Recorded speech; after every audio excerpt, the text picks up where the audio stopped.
Hello!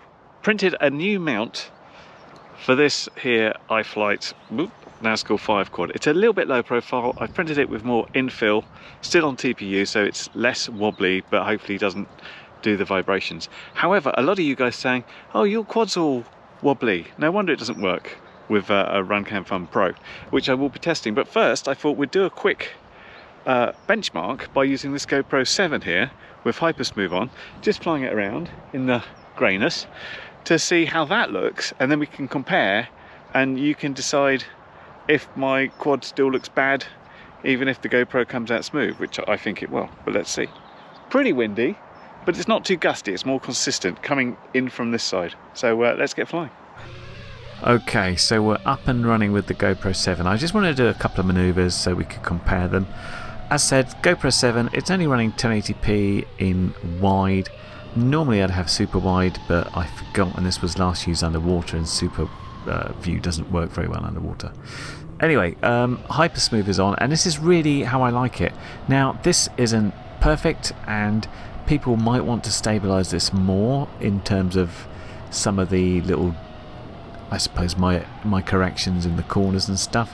For me, this is the right level of taking out the little sort of jiggles from the natural sort of buffeting about that the quad would do versus overcorrection. So this to me looks like a regular FPV flight, and this is a good way of sort of showing you guys what it was like. And to me, it looks pretty good. But I just did a bunch of, you know, basic maneuvers. We did the normal sort of going and sort of doing the tree dive, yaw, inverted yaw spin. Something like a split S is always useful, because then that's when you're going to hit those prop wash conditions. And then I like to do this little run sort of under this tree cover, which is quite good fun and looks, well, slightly more dramatic than, I suppose, just flying over a field, if you like, but still not particularly exciting. It could be a nicer day for sure, but you know, we have to use what we've got over here, because that's literally all we've got. Anyway, as mentioned, this is the GoPro 7, and I like the results I get from this. If I could get this from any other cheap camera, I'd be absolutely overjoyed. But let's go on and move on from this one. Okay, so after a quick swap, we've got this. That holder for the Thumb Pro is still a little bit tall. I could go a slightly low profile, but this worked quite well on the little 2.5-inch one. So let's see how it goes here, and let's see how my battery holds up, because that last one didn't do so well. Okay, so now onto the Thumb Pro. This is the raw footage that I pulled off the card, no stabilisation done, and this is filmed in 2.7K at 60 frames a second. And you can see sort of the normal stuff's there. Now I have to apologise, I didn't quite have the angle of that camera correct, so we're facing down a little bit more than I want to, and I didn't realise this until I got home, so all the other flights are the same. So we can see, you know, a general amount of shaking in the flying, especially when we've got the throttle down and we get a bit more vibration there. There's obviously a bit more jigging about when we hit the prop wash from that split S, and a little bit of shaking during that inverted yaw spin. This bit through the trees is pretty nice. I think it's because I'm going a little bit slower here, so yeah, not too bad. Overall, I think the raw footage looks slightly better than it did before. I'm hoping that different mount has made a change there. It just could be the fact that it's not quite so sunny, so we're getting differences with the exposure time and the way it basically puts the image together. But let's see what happens when we stabilize that. First, I went in and I did my normal sort of default stabilization, so we're using the standard 5 points. I've whacked my smoothness up to 0.5. The rest is pretty much there, and then I exported that one. And this was the result of that stabilization, which I have to say looked much like the previous attempts that I made. Sometimes it's looking pretty good, other times it goes all jaggedy, and it generally seems to be, you know, when I've got the throttle going is when you get more shakes from it. and when I come off the throttle and sort of relax a bit, it's better. But in this case, you've still got the major shakes there. The zooming's all a bit out of control. Yeah, it makes things look all a bit weird. Is it better than last time? I don't think so particularly. No, I don't really like it, and I tend to feel that in this sort of situation the raw footage works better. And here's the bit which was fairly smooth on the raw footage, and yeah, but it's still got a few shakes in there just because I got the throttle down a bit more, and the gyro information's all a bit bad. Now at this point I thought, you know what, it's over, there's no way this is going to work, until I got contacted by a person on YouTube called Chris, or Christopher, who sent me the 2 videos that I'd uploaded and say, can anybody stabilise these? And he had done a pretty damn good job. There was still some wobbles in the Thumb Pro. He did really well on the regular thumb, and he basically wrote me and told me how you can do this, and so I'm going to show you here.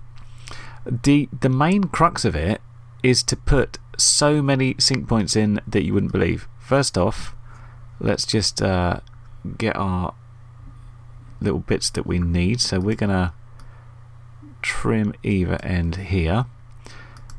What we're also going to do is, if we zoom in here, put our cursor there, and we can see just where we sort of start moving.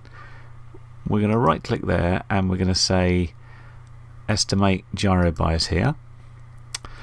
And this is the crucial thing. He's saying your quad moves so damn quickly that even missing a couple of milliseconds of sync points with the way this can drop frames and the sync goes out will really affect things. So he's saying you need to use the max of 500 sync points, and to do that you kind of say, well, GyroFlow will crash out if it tries to do more than 500, and if we have it at 1 second, that's too long. So if we say we're doing about 4 minutes, so if we do 0.4 seconds and we want to get 500 sync points, and then we say go and do that, and as you can see, this takes a little bit longer than it would normally, but let me show you what the results look like, because it's really weird. Now the other thing Chris did, and I've copied him, is I've changed my zooming speed to 1 second. That's normally at 2.5. I've changed my smoothness down to 0.1 instead of 0.5. His point, and I tend to agree with him, is that it still looks like regular FPV. It doesn't tend to zoom in as much. It doesn't try and smooth out everything, just takes away the wobbles.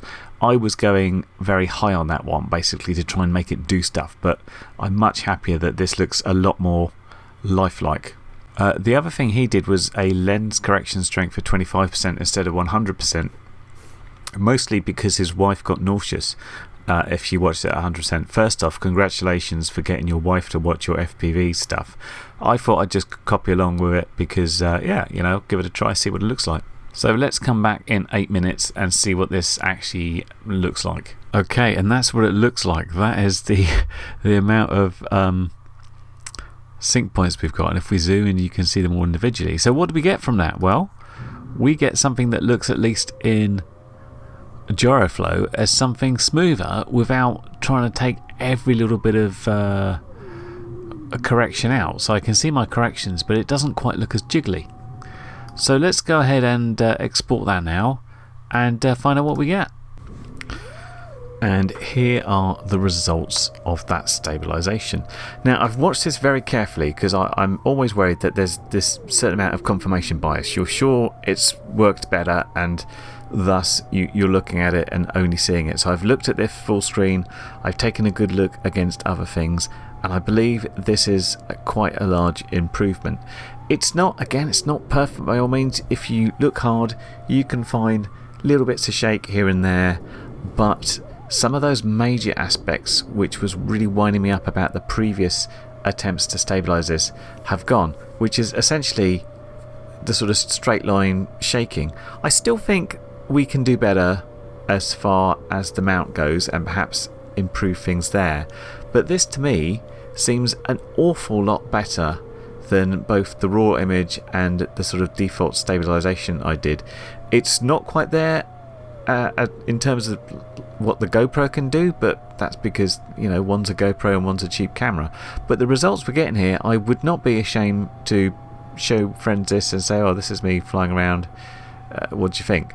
You can see some shake in that as we get up high, and I think that is still a mount problem, so there still could be improvements made, but overall I'm feeling pretty good about it. So I've tried to line them all up in this clip, and boy was it fun to try and get them synced together. And I know it's very hard to try and look at 3 bits at once, but you can certainly see that the default stabilisation goes pretty wonky. You can see it mostly, I think, in 2 bits coming up. The split S that we do here, where the shakes are there in the raw and the default stabilisation and not there, increases 1, and when we do the inverted yaw spin, there's some differences to see. It's very hard to watch several things at once. Trust me, I've been comparing footage against footage against footage, but I can see it, so I do believe it's there, and I think this is a method, although it's quite, you know, intense in terms of time and extra post-processing. I think it's worth it to get the most out of this little camera, and at least I'm seeing reasonable results on a 5-inch this way. So I had usable footage from this from a 5-inch, which is great news. And if you're wondering why this is not on the quad is running a completely different, although similar type of camera to this, which I'm testing out at the moment, which can also do GyroFlow, and we'll see what that comes up with in the future. So I got pretty good results from this technique. That said, I think the mount is an integral part to it. I had better results from this one than the previous footage. When we looked at the previous footage and tried things, we still had shakes in certain parts where I think the mount was basically flexing too much. So I think that is important, and there's still some more work to do on that. I think if we could get a single piece mount, we'd do better. Other people have suggested going back to sort of the olden days where you used to have this sort of wire sort of loops, and your camera would sit on it, and that wire would absorb the vibration, sort of replicating that in TPU. I haven't seen any examples of it for stuff like the RunCam Thumb yet, but I might have a look out for that. But I think the way of looking to see if this helps everybody and not just me is for the guys that reported back that, you know, you were having problems with the Thumb Pro after I got decent results out of a 2.5-inch, and I haven't really heard of many people having good results with the Thumb. Go back and try this technique that I used today and see if it improves, and let me know, and then at least hopefully we've got somewhere to go from. We've got, fingers crossed, some improvements here. From my point of view, that was good enough to publish and say, here's me flying, doesn't this look good? Whereas I would have not wanted to show stuff where it's all sort of shaking about, because everybody said your quad's really badly tuned, you're flying a piece of crap, which is not the case. Anyway, please give it a go if you had problems with it. If you've pretty much given it up, have another try. Just this one more try, see if you get better results. Let me know. So on that, I'll leave you. I say many thanks to Chris once again for taking the time to go and stabilise the footage I gave you and writing me a whole list of instructions of how to do it. It's really helpful, and I got really good results here. I hope the rest of you guys do. Anyway, that's all from me today. Hopefully be back soon with some more similar videos. Catch you next one. Bye for now. Well, you've made it to the end of the video, so thanks once again for watching. If you like what you saw, then please consider subscribing, and if you really like what you saw, then be sure to check out the link to my blog for a variety of ways in which you can help support this channel.